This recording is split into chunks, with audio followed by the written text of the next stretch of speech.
अस्सलाम वालेकुम dear viewers और अजीज दिबा कराम। नासूर एक ऐसा मर्ज है कि जो मरीज को जान नहीं छोड़ता और बड़ा गंदा और ये मर्ज है। तो और बड़ा ज़िद्दी किस्म का मर्ज है। नासूर हो या ज़िद्दी किस्म के फोड़े फिंसियाँ हों, उनके लिए एक अक्सीरी मरहम का नुस्खा है। इसमें दो चीज़ें हैं, सफ़ेद प्याज और चमड़ा, पुराना चमड़ा, कोहना चमड़ा कहते हैं इसको, यानी पुराना चमड़ा इस्तेमाल शुदा।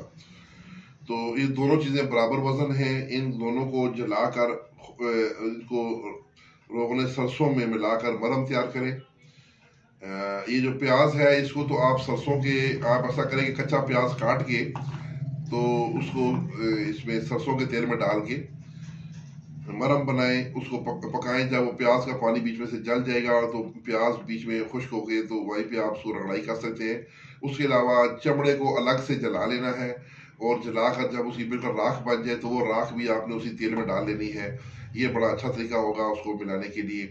तो उसको खूब उसको रगड़ाई करें, ये एक मरहम सा बन जाए, पेस्ट बन जाए। तो मरहम तैयार हो गई और मकाम मऊफ पर लगाएं। इंशाअल्लाह ताला अल्लाह के फजल से शफा होगी। और ये नुस्खा बड़ा ही कारआमद है। ये बनाए हकीम मुनीर अहमद कादरी, प्रेसिडेंट तहसील मॉडल टाउन लाहौर। ये उनका नुस्खा है। इसके साथ इजाज़त, वस्सलाम।